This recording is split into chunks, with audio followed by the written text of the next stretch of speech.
29 साल की तस्वीरों में हंसती मुस्कुराती महालक्ष्मी अब इस दुनिया को अलविदा कह चुकी है, लेकिन उसकी मर्डर मिस्ट्री हजारों सवालों में लिपटी है।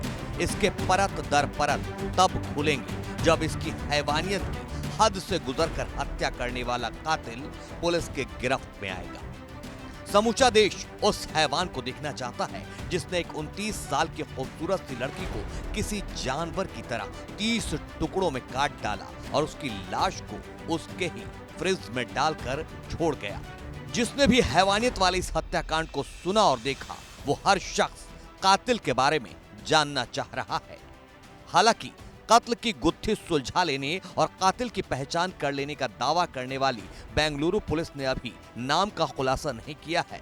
बेंगलुरु के डीजीपी बी दयानंद का कहना है, नाम का खुलासा कर देने से आरोपी को मदद मिल सकती है।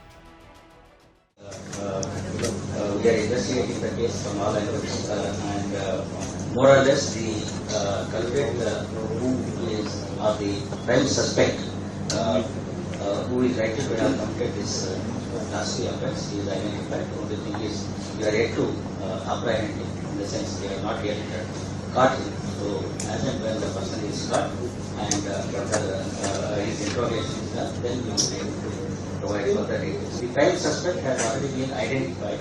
We have to physically arrest him. Only then we will know the further details. At this stage, if I tell anything, it will be to the benefit of the accused, not to be public. So I will giving any further details. तो फिर सवाल यह है कि आखिर कातिल कौन है? पुलिस का पहला शक महालक्ष्मी के पति हेमंत पर। महालक्ष्मी लंबे वक्त से पति से अलग रह रही थी। पति को महालक्ष्मी के कैरेक्टर पर शक था, जिसके चलते विवाद भी हुआ था। तफ्तीश के मुताबिक हेमंत और महालक्ष्मी के बीच दूरी की वजह थी लव ट्रायंगल। हेमंत को शक था कि उत्तराखंड के रहने वाले एक हेयर ड्रेसर अशरफ और महालक्ष्मी के बीच अफेयर चल रहा है। इसी बात को लेकर हेमंत और महालक्ष्मी के बीच काफी झगड़ा हुआ था। इसी झगड़े की वजह से करीब 9 महीने पहले महालक्ष्मी अपने पति हेमंत से अलग रहने लगी थी। कुछ महीने मां और छोटी बहन के साथ रही और फिर 5 महीने पहले ही इस किराए के घर में शिफ्ट हो गई थी।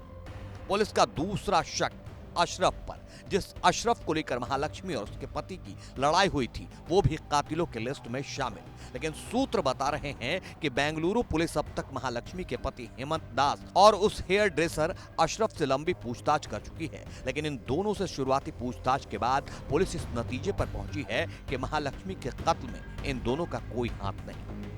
इन दोनों के मोबाइल लोकेशन और कॉल डिटेल रिकॉर्ड में भी 2 सितंबर से 19 सितंबर तक ऐसा कुछ नहीं मिला जिससे इन पर शक किया जा सके। तो फिर सवाल ये है कि आखिर महालक्ष्मी का कातिल है कौन? कौन है जिसने इतनी बेदर्दी से उसका कत्ल किया और लाश के टुकड़ों को फ्रिज में ठूंस दिया?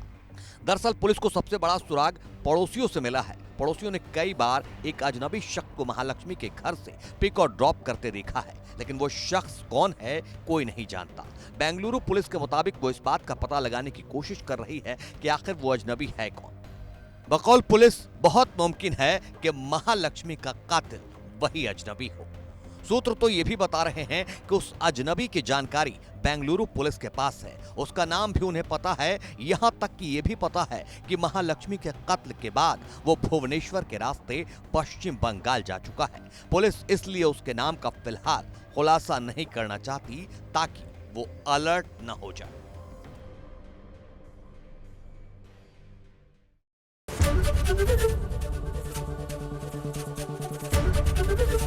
एबीपी गंगा, खबर आपकी, जुबान आपकी।